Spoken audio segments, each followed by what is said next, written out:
वास्ते होता जहाँ नहीं शून्य है। सत्य कथा आनंद आत्मा भासता परिपूर्ण है। तो ब्रह्म है तू है वही, उतले नहीं तू मात की। नहीं त्याग तुझमें नहीं ग्रहण, नहीं गांठ है अभ्यास की।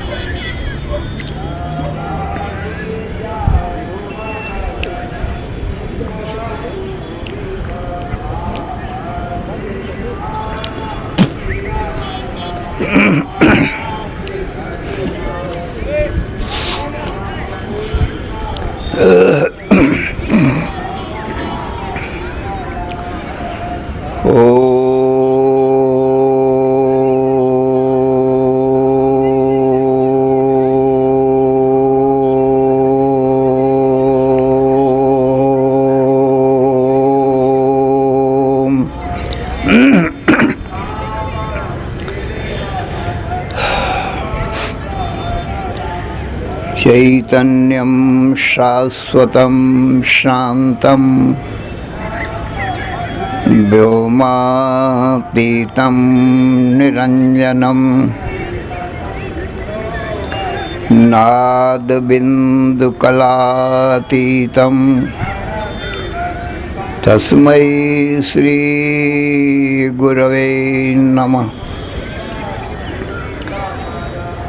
सर्वश्रुतिशिरोरत्नं विराजितपदाम्बुजं वेदान्ताम्बुजमार्तण्डं तस्मै श्री गुरवे नमः। अज्ञानतिमिरान्धस्य ज्ञानाञ्जनशलाकया चक्षुः उन्मीलितं येन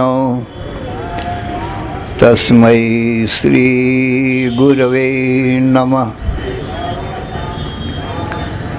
अखण्डानन्दबोधाय शिष्यसन्तापहारिणे सच्चिदानन्दरूपाय रामाय गुरवे नमः। अखण्डमण्डलाकारं व्याप्तं येन चराचरं तत्पदं दर्शितं येन तस्मै श्री गुरवे नमः। गुरुर्ब्रह्मा गुरुर्विष्णु गुरुर्देवो महेश्वरः गुरुः साक्षात् परं ब्रह्म तस्मै श्री गुरवे नमः। न गुरोः अधिकं तत्त्वं न गुरोः अधिकं परं गुरोः परतरं नास्ति तस्मात् सम्पूज्यते गुरोः। ध्यानमूलं गुरोर्मूर्तिः पूजामूलं गुरोः पदं मंत्रमूलं गुरोर्वाक्यं मोक्षमूलं गुरोः कृपा। ब्रह्मानन्दं परमसुखदं केवलं ज्ञानमूर्तिं द्वन्द्वातीतं गगनसदृशं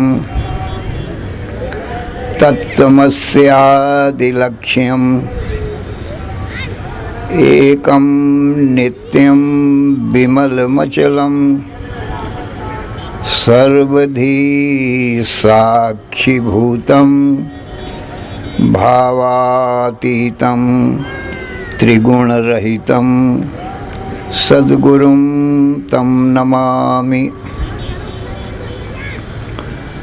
ओम नमो ब्रह्मादिभ्यो ब्रह्म विद्या संप्रदाय कर्तृभ्यो वंश ऋषिभ्यो महद्भ्यो नमो गुरुभ्यः।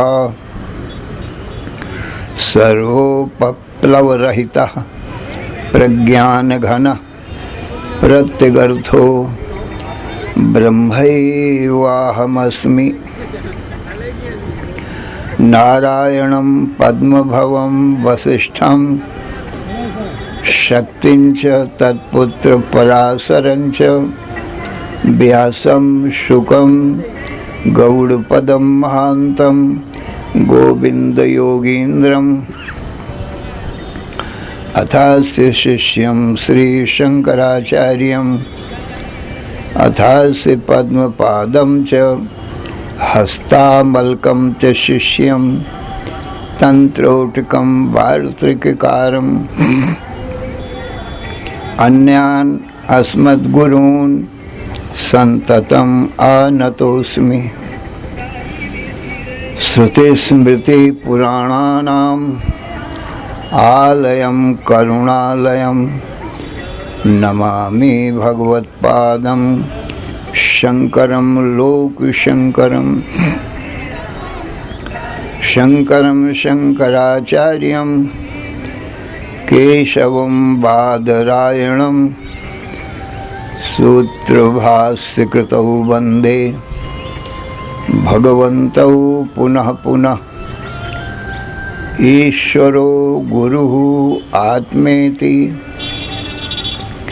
मूर्तिभेद विभागिने व्योमवद्व्याप्तदेहाय दक्षिणामूर्तये नमः।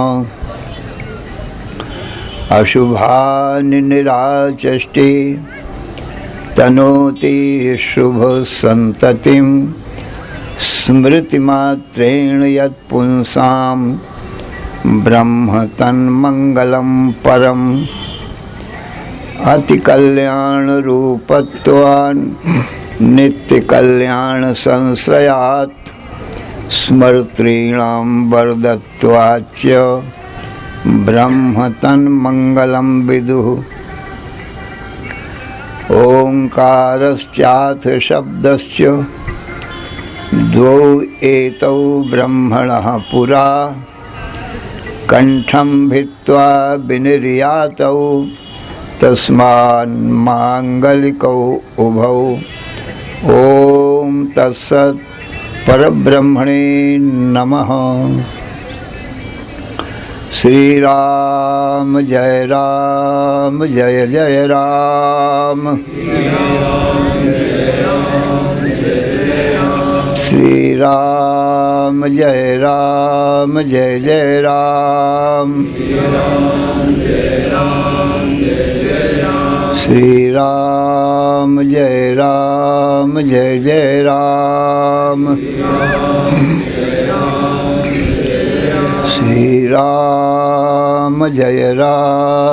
जय जय राम। धर्म की अधर्म का प्राणियों में विश्व का हर हर महादेव। शरण शरणय कारण करुण करुणा वरुणालय। कर्तुम अकर्तुम अन्यथा कर्तुम समर्थ। नित्य शुद्ध बुद्ध मुक्त स्वरूप अनंत कोटि ब्रह्मांड नायक परात्पर पूर्णतम पुरुषोत्तम परब्रह्म सच्चिदानंद घन सर्वज्ञ सर्वशक्तिमान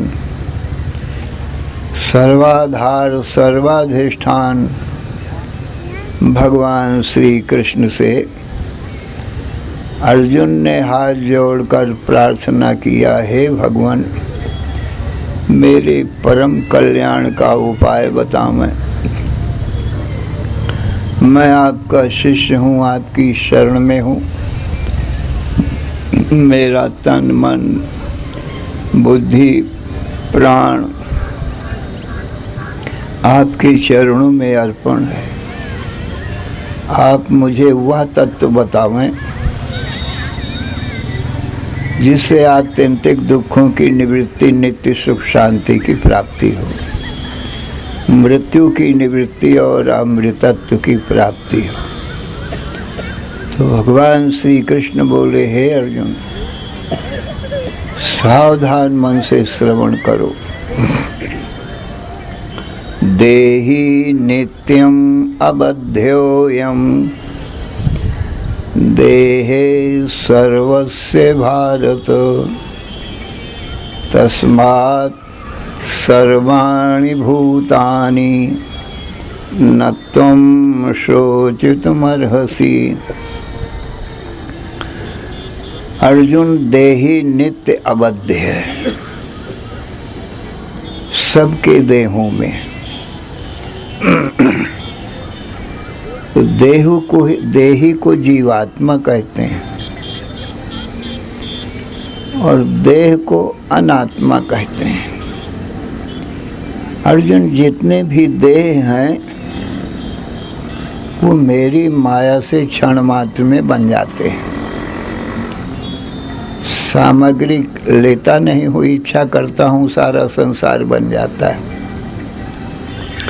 इसलिए मुझे ईश्वर के देह जैसे राम, कृष्ण, विष्णु, शिव, शक्ति, सूर्य, गणेश, कच्छ, मच्छ, वामन, वराह, नृसिंह आदि अनेक अवतार में धारण करता हूँ,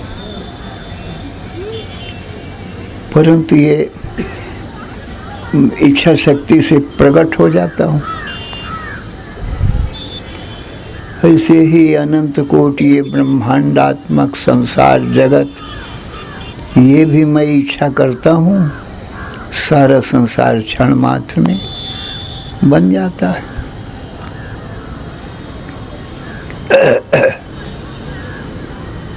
इसलिए ये सारा संसार माया मात्र, माया मात्रम इदम द्वैतम।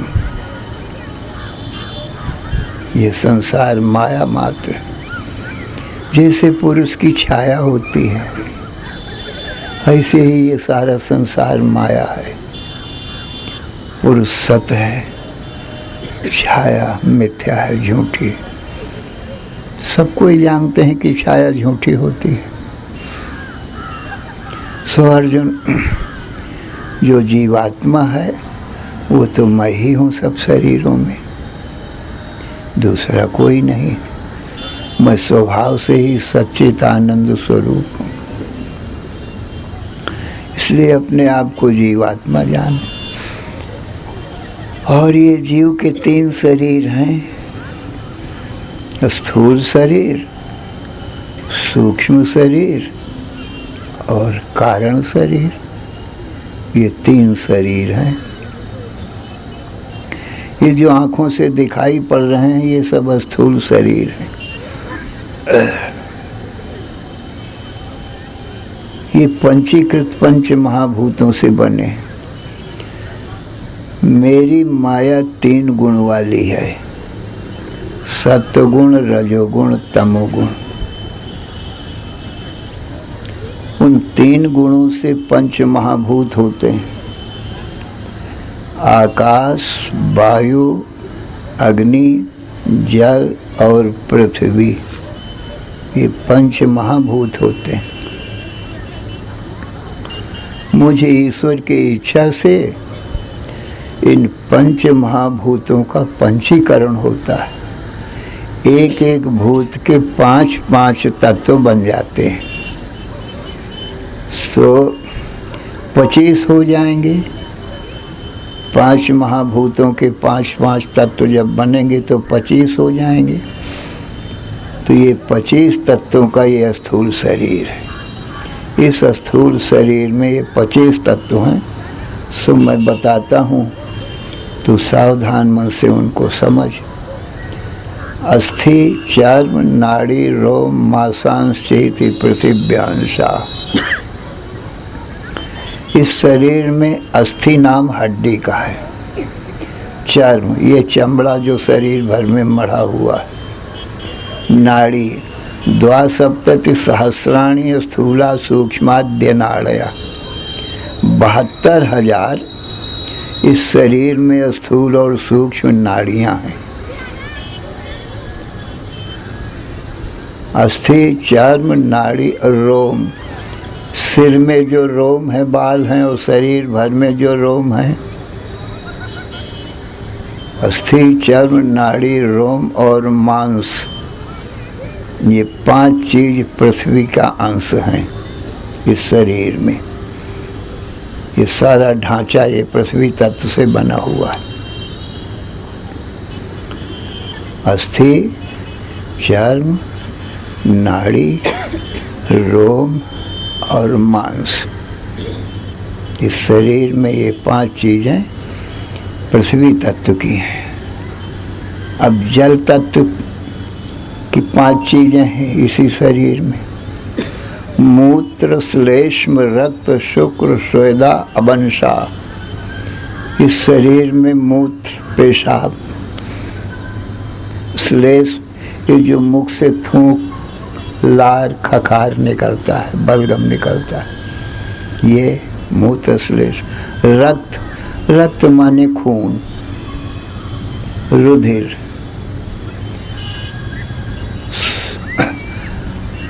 अस्थि, मूत्र, श्लेष्म, रक्त, शुक्र।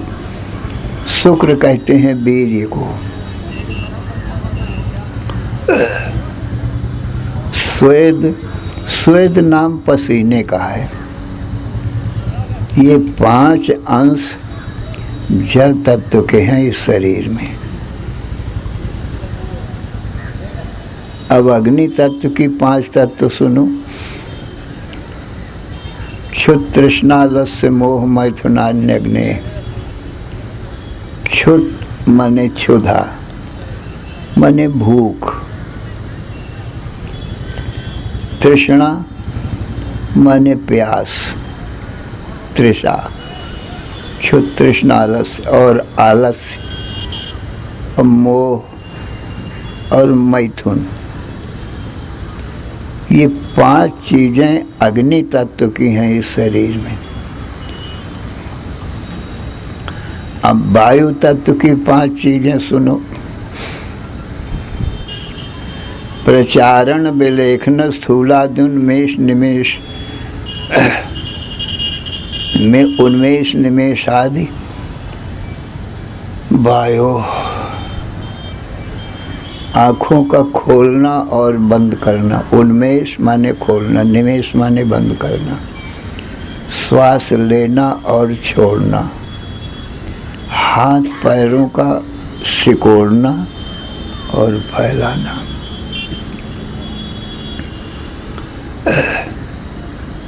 और शरीर का स्थूल होना और सूक्ष्म होना।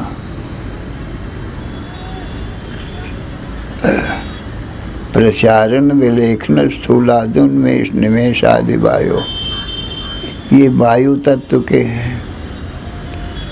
अब आकाश तत्व के 5 चीजें। काम, क्रोध, लोभ, मोह और भय। काम, क्रोध, लोभ, मोह, भय, आकाशस्य, इतनी 5 चीजें आकाश तत्व की। काम, क्रोध, लोभ, मोह और भय, ये 25 हो गए। ये स्थूल शरीर इन 25 तत्वों से बना है। इस शरीर एक चीज का नाम शरीर नहीं है, ये 25 तत्वों का सामूहिक नाम ये शरीर कहा जाता है। स्थूल शरीर कहने से 25 तत्वों को समझ लेना चाहिए। 25 तत्व मिलकर ये स्थूल शरीर बना है। जैसे मकान एक चीज का नाम नहीं है, मकान में कई चीजें हैं। ईंटा, पत्थर, सरिया, सीमेंट, ये मकान के मटेरियल है। फिर इस मटेरियल से कारीगर लोग बनाते हैं, मजदूर लगते हैं। एक आदमी से तो मकान बनेगा नहीं। और फिर वो दीवारें बनाते हैं पहले, फिर खंभे खड़े करते हैं, फिर ऊपर छत डालते हैं। तो दीवारें, खंभे, छत और फिर दरवाजा रखते हैं, दरवाजा बनाते हैं, खिड़की बनाते हैं, अलमारी बनाते हैं। तो दरवाजा, खिड़की, अलमारियाँ, फिर नीचे फर्श बनाते हैं। कितनी चीज़ें हो गई। सब चीज़ें जब बन गई तो सब चीज़ों को मिलाकर एक नाम रख दिया गया, क्या? मकान। ये मकान है। तो मकान कहने से कितनी चीज़ें आ गई।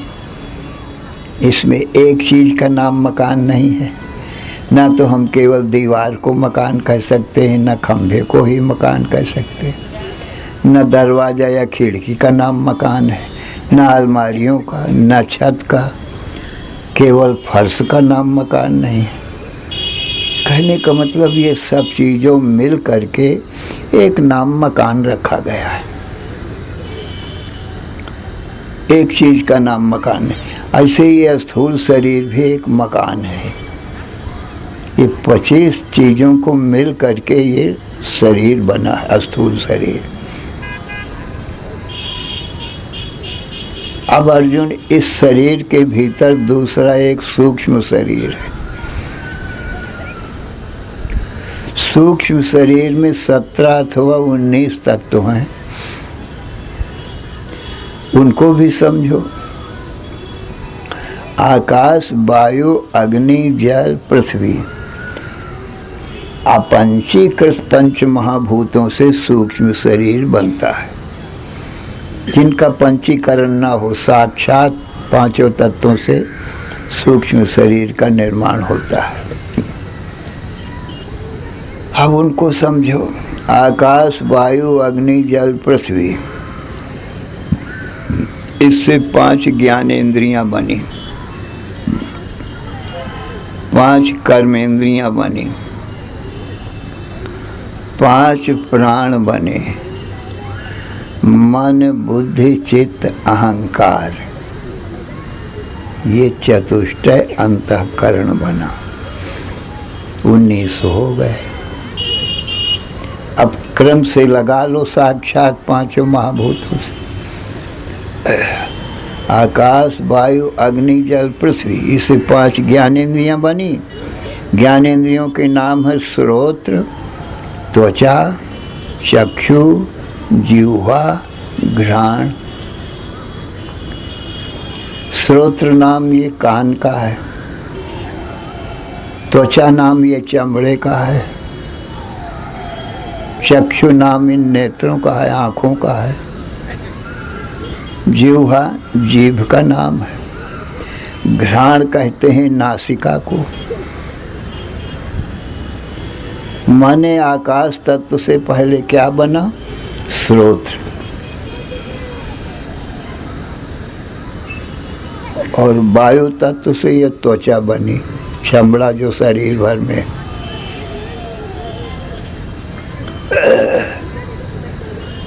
और अग्नि तत्व से ये नेत्र बने। और जल तत्व से जीह्वा बनी, इसको रसना भी कहते हैं। और पृथ्वी तत्व से घ्राण बने, घ्राण नाम नासिका बनी, ये पृथ्वी तत्व से बने। अब 5 विषय भी इन्हीं पंच महाभूतों से बने। माने इंद्रियों के, ज्ञान इंद्रियों के 5 विषय हैं। श्रोत्र का विषय क्या है? शब्द। और त्वचा का स्पर्श। और नेत्रों का विषय ये रूप है। स्त्री पुरुष मनुष्य पशु पक्षी वृक्ष पर्वत सूर्य चंद्र, ये जो आंखों से रूप दिखाई पड़ते हैं, ये नेत्रों का विषय है। और जिह्वा का विषय है रस। माने खट्टा मीठा कड़वा नमकीन, ये रस है। 6 रस खडरस प्रसिद्ध है। और नासिका का विषय है गंध। तो पंच महाभूतों से ये 5 विषय बने। माने आकाश से शब्द उत्पन्न हुआ। जितने शब्द हैं, स्त्री पुरुष मनुष्य पशु पक्षी जो शब्द बोलते हैं, वो सब आकाश तत्व से हैं। और भी बाजों के जो शब्द होते हैं, घंटा शंख मृदंग बांसुरी वीणा, ये सब पशु पक्षियों के जितने शब्द होते हैं, ये सब आकाश तत्व से। ये श्रोत्र के विषय हैं, कान के। स्पर्श कोमल कठोर शीत उष्ण सर्दी गर्मी, ये त्वचा का विषय, ये वायु तत्व से बना। और नेत्रों का विषय रूप है, वो अग्नि तत्व से बना। और रसना का विषय, जिह्वा का विषय रस है, वो जल तत्व से बना। और नासिका का विषय गंध है, वो पृथ्वी तत्व से बना। शब्द अनेक प्रकार के हैं। घंटा शंख मृदंग वीणा बांसुरी, ये बाजों के शब्द हैं। स्त्री पुरुषों के शब्द अलग अलग हैं। काक कोयल पशु पक्षी के शब्द अलग अलग हैं। गाय भैंस बकरी सिंह व्याघ्र के शब्द अलग अलग हैं। शब्दों से तमाम संसार भरा हुआ है। ये सब आकाश तत्व से बने हैं। ऐसे ही स्पर्श त्वचा कोमल कठोर सर्दी गर्मी, और जितने रूप हैं वो अग्नि तत्व से बने। नेत्रों से रूप दिखाई पड़ते हैं, स्त्री पुरुष पशु पक्षियों के रूप दिखाई पड़ते हैं, ये अग्नि तत्व से बने। और जितने भी रस हैं वो जल तत्व से बने। जैसे खट्टा है, मीठा है, कड़वा है, नमकीन है, तिक्त है, चिरपिरा है, कसैला है। रस भी बहुत प्रकार का है। जो मधुर रस है, मीठा रस है, वो भी अनेक प्रकार का है। कच्चे आम, कच्चे अमरूद, आंवला, इमली, इनकी खटास अलग अलग है। ऐसे काली मिर्च, हरी मिर्च की कड़वाहट भी अलग अलग है। नीम की कड़वाहट, गिलोय की कड़वाहट, माने कटु रस भी अनेक प्रकार का है। खट्टा रस भी अनेक प्रकार का है। मधुर माने मीठा रस, पके आम की मिठास, अमरूद की मिठास, गन्ने की मिठास, गन्ने से बना जो रस है, रस से बना गुड़ है, गुड़ से बना शक्कर है, इनकी मिठास। माने अनेक प्रकार का स्वाद है मधुर रस का। इसी प्रकार से सज्जनों गंध है। गंध पृथ्वी तत्व से बना है। गंध भी अनेक प्रकार की है। बेला चमेली चंदन की सुगंध, सुख देने वाली गंध। और मल मूत्र गंदे नाले की गंध, इसको दुर्गंध कहते हैं।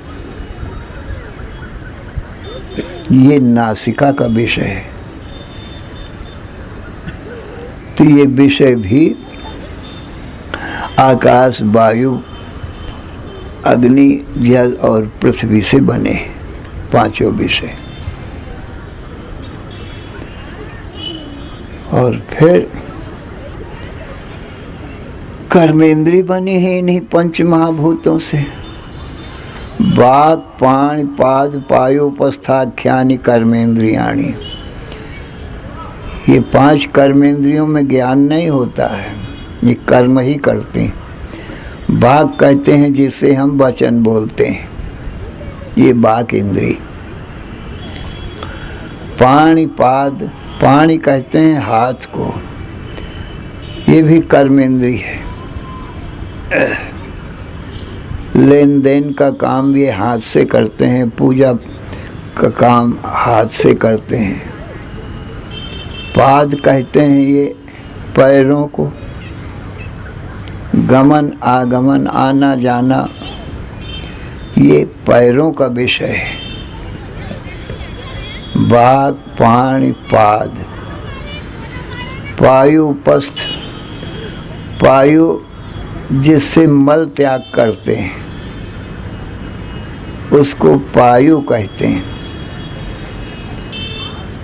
उपस्थ जिससे मूत्र परित्याग करते हैं उसको उपस्थ कहते हैं।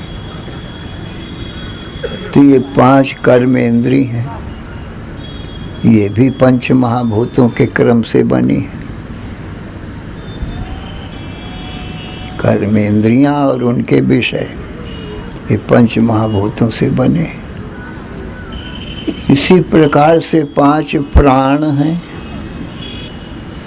प्राण, अपान, व्यान, समान, उदान, ये पांच प्राण हैं।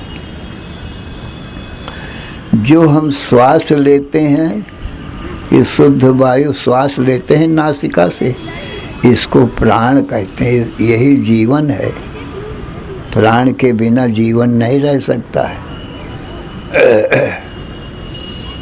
इस शरीर में, इंद्रियों में, मन बुद्धि में, सब में प्राण श्रेष्ठ माने जाते हैं। उपनिषदों में एक कथा आती है, एक बार इंद्रियों का और प्राणों का झगड़ा हो गया। इंद्रियां बोली हम बड़ी हैं, प्राण बोले हम बड़े। तो कहा इसका निर्णय कौन करे? कहा चलो ब्रह्मा जी के पास चलें, वही सारे संसार की उत्पत्ति पालन सब करते हैं। ब्रह्मा जी के पास में गए सब और बताया कि हमारा न्याय कर दो। ब्रह्मा जी ने कहा तुम्हारा झगड़ा क्या है? प्राणों ने कहा ये इंद्रियां कहती हैं हम बड़ी हैं और हम प्राण कहते हैं हम बड़े। आप बताओ हम में कौन बड़ा है? ब्रह्मा जी ने कहा इसका सीधा निर्णय है, इस शरीर से एक एक करके निकलो। जिसके निकलने से शरीर अमंगल हो करके गिर जाए, माने मृत्यु को प्राप्त हो जाए, वही तुम में सबसे बड़ा है। कहना अच्छी बात है, ठीक। तो पैर निकले, एक पैर निकला तो लंगड़ा हो गया, परंतु शरीर गिरा नहीं, मरा नहीं। हाथ निकले तो हाथ के बिना हो गया और परंतु शरीर मरा नहीं।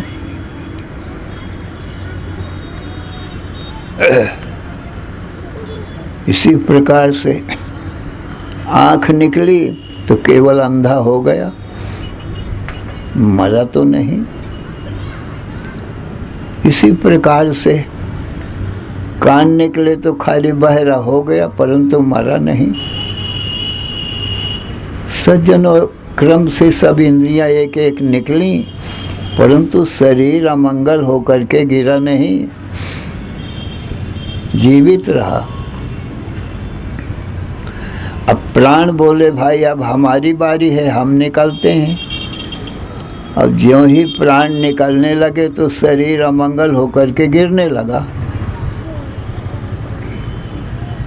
मृत्यु को प्राप्त होने लगा। तो सब इंद्रियों ने अपने आप ही कह दिया, ना पिता ना पिता, तुम हमारे पिता हो, तुम ना निकलो, तुम्हारे बिना हम रह नहीं सकती। इसलिए इस प्रकार से इन प्राणों की श्रेष्ठता बताई गई। तो प्राण सबसे श्रेष्ठ है, प्राण अपान। तो जो हम शुद्ध वायु लेते हैं, ये श्वास लेते हैं, इसको प्राण कहते हैं। यही जीवन है सज्जनों। इसलिए लोग शुद्ध वायु लेने के लिए वन में जाते हैं, जंगल में जाते हैं, अच्छी हवा लेते हैं। फिर दूसरा है 5 अपान।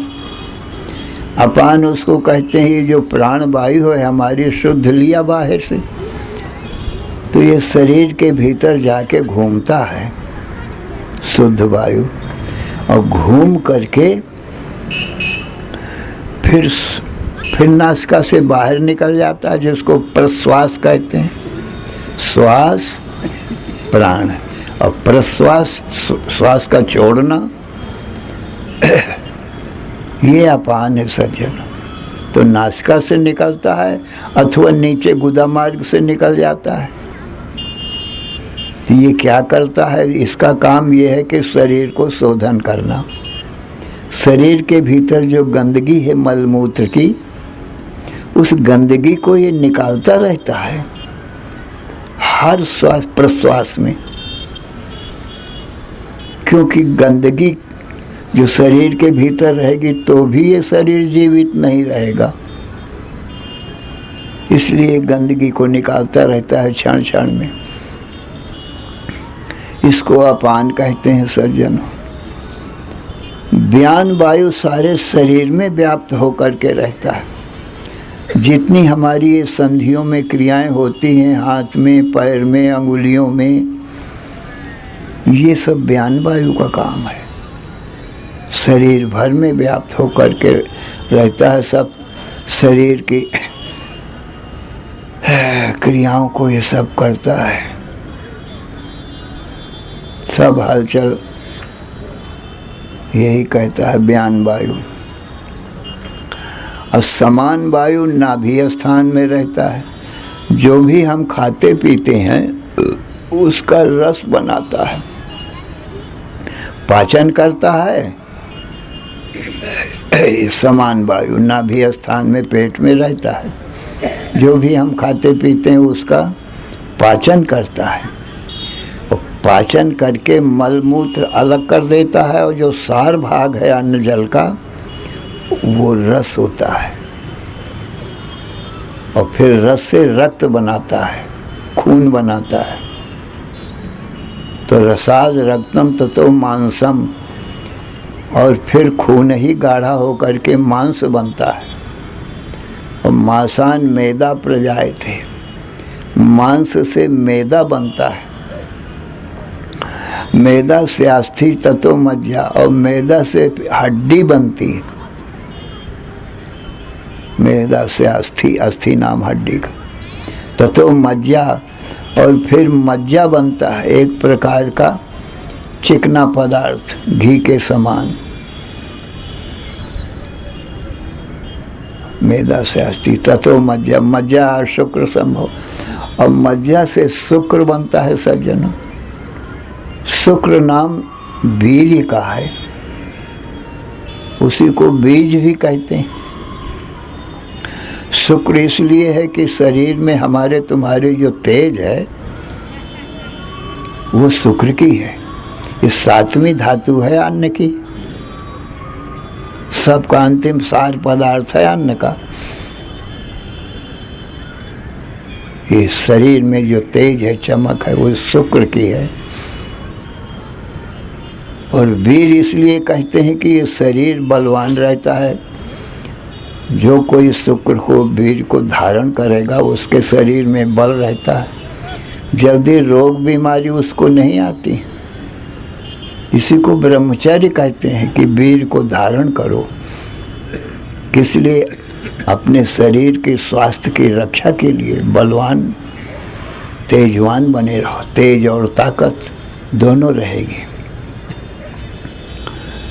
अच्छा, और बीज किस लिए कहते हैं कि यही बीज जिसको धातु कहते हैं, सातवीं धातु, पुरुष स्त्री रूपी खेत में बो देता है, डाल देता है, तो ये सब पुरुष उत्पन्न हो जाते हैं, स्त्री पुरुष सब पैदा हो जाते हैं। तो ये हमारे स्थूल शरीर सज्जनों, ये रज और बीज से बना है।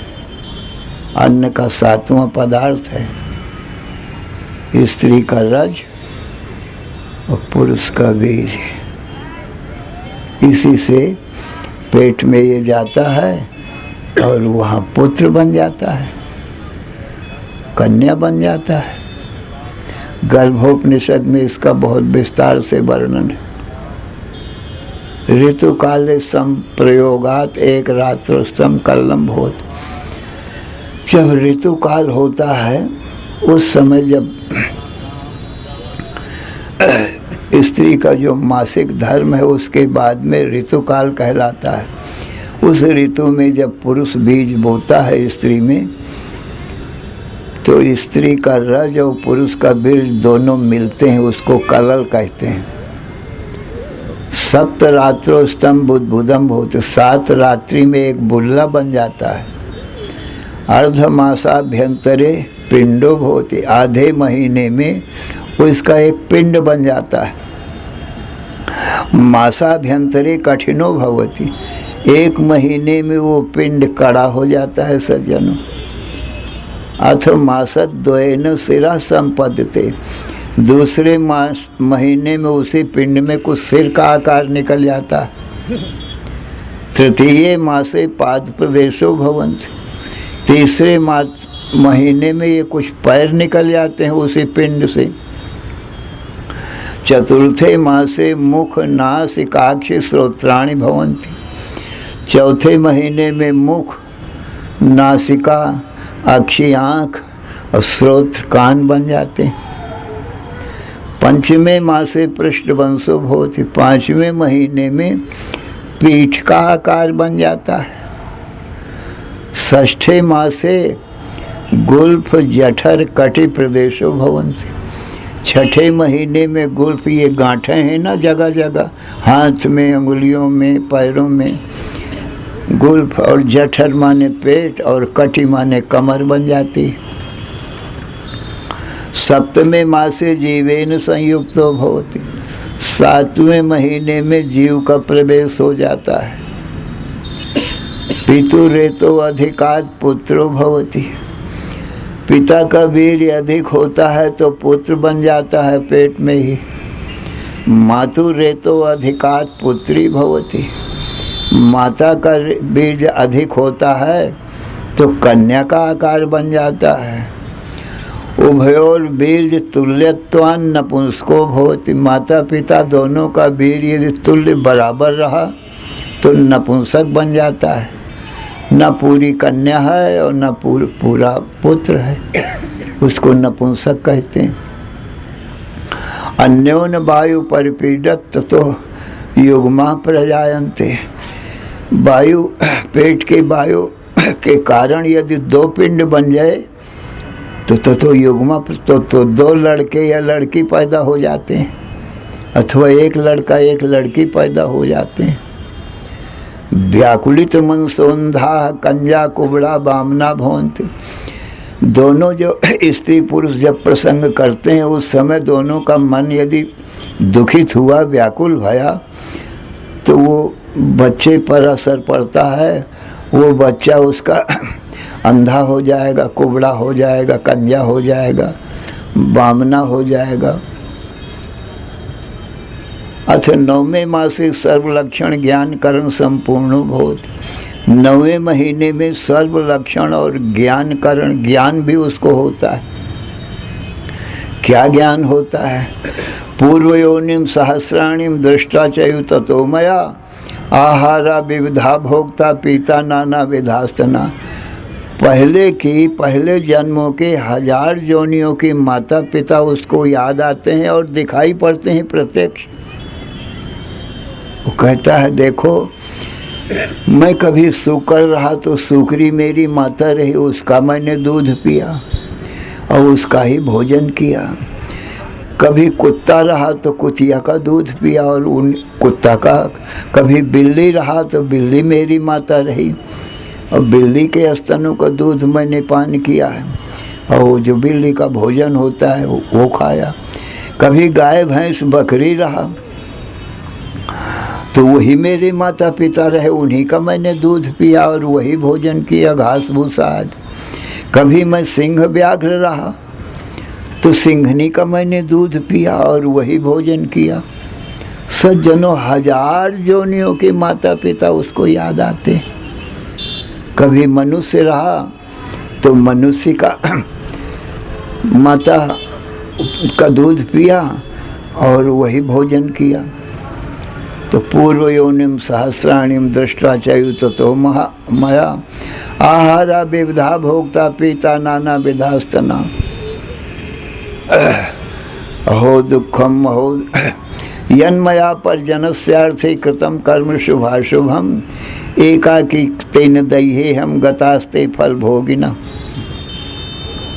सज्जनों, अब मैं जब मनुष्य जोने में रहा तो पाप से या पुण्य से मैंने धन पैदा किया और अपने माता पिता पत्नी पुत्र परिवार का पालन किया। ये सब काम मैंने किया, पुण्य से भी और पाप से भी।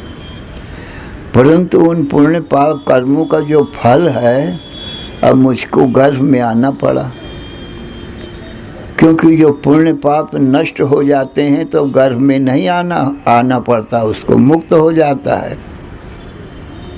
पुण्य पाप जो है इन्हीं के कारण ये जीव को गर्भ में आना पड़ता है, दुख सुख सहना पड़ता है। तो अहो दुखो दधौ मग्नो मन न पस अहो दुखो दधौ मग्नो न पश्याम प्रतिक्रियाम। अहो दुख रूपी समुद्र में मैं इस समय डूब रहा हूँ। इस दुख समुद्र से माने पेट से निकलने का कोई उपाय नहीं दिख रहा है और जो पुण्य पाप मैंने किया उसका फल मैं अकेले भोग रहा हूँ।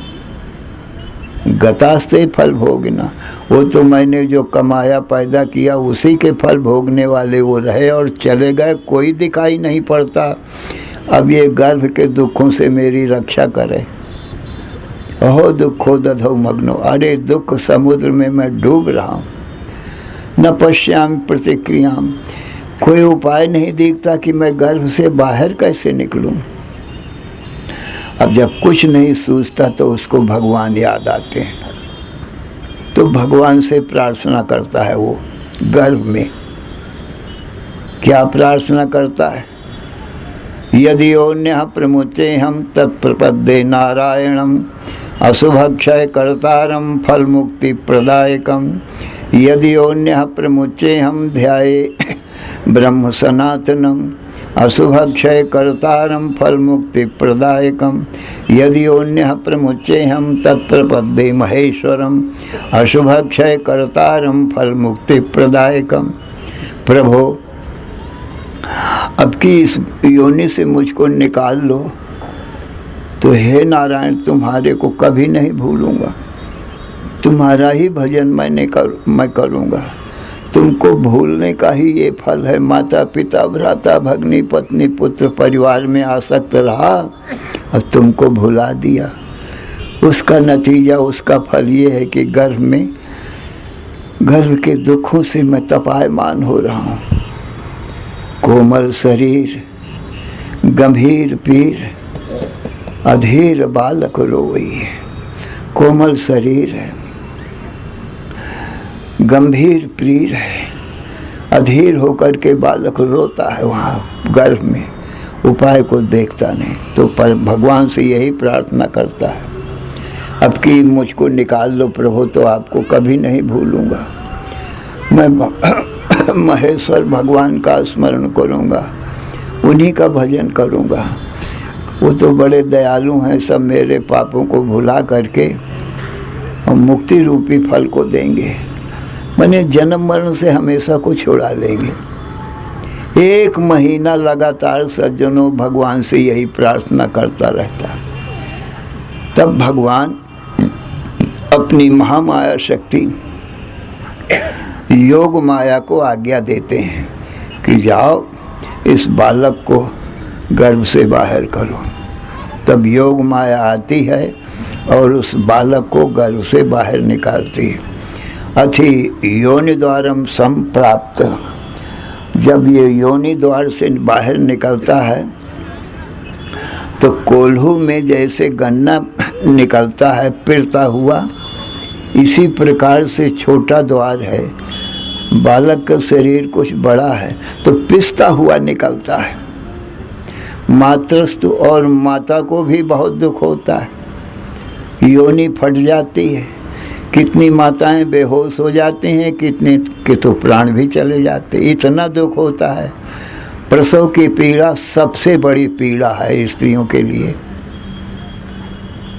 तो इस प्रकार से पुत्र को भी बहुत दुख होता है, माता को भी बहुत दुख होता है। अब ये किसी प्रकार से बाहर निकल आया। बाहर निकल आने पर ततो न स्मरति जन्म मरणानि और नचा कर्म शुभ शुभम बिंदति।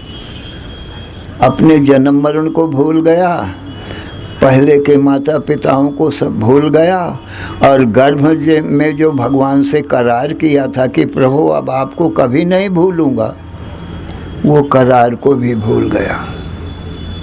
अब ये माया को देखा, ये संसार माया है भगवान की, इसी माया को देख करके सब भूल गया। अहमता ममता ये माया है, मैं शरीर हूँ, शरीर के संबंधी मेरे माता पिता हैं, बस इसी माया के चक्कर में ये सब भूल गया सज्जनों। तो गर्भोपनिषद में ये सब लिखा हुआ है सज्जनों, और ये समान वायु का काम है, और ये सब अन्न के पुतले हैं, अन्न के कीड़े हैं, ये सब शरीर हमारे तुम्हारे। तो ये समान वायु से ये रस रक्त मांस मेदा मज्जा और क्या नाम तुम्हारे से वीर्य बनता है। और उदान पायु कंठ स्थान में रहता है और खाए पे अन्न जल का भी भाजन करता रहता है। इस प्रकार से सज्जनों ये प्राण और क्या नाम तुम्हारे इनके कर्मों को बताया गया है। और फिर चतुष्टय अंतःकरण सज्जनों ये भी 5 महाभूतों से बनते हैं। मन बुद्धि चित्त अहंकार ये चतुष्टय अंतःकरण है। वायु तत्व से मन बनता है, जैसे वायु बहुत तेज भागता है चलता है, ऐसे मन भी वायु का पुत्र होने से बहुत तेज चंचल है, बहुत तेज गति है मन की। क्षण मात्र में आकाश पाताल ब्रह्मलोक काशी कश्मीर कलकत्ता बम्बई घूम आता है, यहाँ ही बैठे बैठे सब जगह घूम आता है, इतना तेज गति वाला है। और बुद्धि अग्नि तत्व से बनी है, बुद्धि में ज्ञान है, विशेष ज्ञान है। और चित्त जल तत्व से बना है। मन बुद्धि और चित्त अहंकार पृथ्वी तत्व से बना है। इनके अलग अलग कर्म हैं। संकल्प विकल्प ये मन का कर्म है, और ज्ञान बुद्धि का कर्म है, निश्चय करना चिंतन करना चित्त का धर्म है, और अहंकार करना अहंकार का धर्म। तो सज्जनों ये 19 तत्वों का इस शरीर के भीतर सूक्ष्म शरीर, और तीसरा सज्जनों कारण शरीर। अब आगे का निरूपण फिर करेंगे। 3 शरीर हैं हमारे तुम्हारे, और हम चौथे अलग हैं तीनों शरीरों से। शरीर 3 हमारे हैं और हम अलग हैं। इसको विचार कल करेंगे। श्री राम जय जय राम, श्री राम जय जय राम, श्री राम जय जय राम। धर्म की अधर्म का, प्राणियों में विश्व का, हर हर महादेव। बोलो सच्चिदानंद भगवान की जय।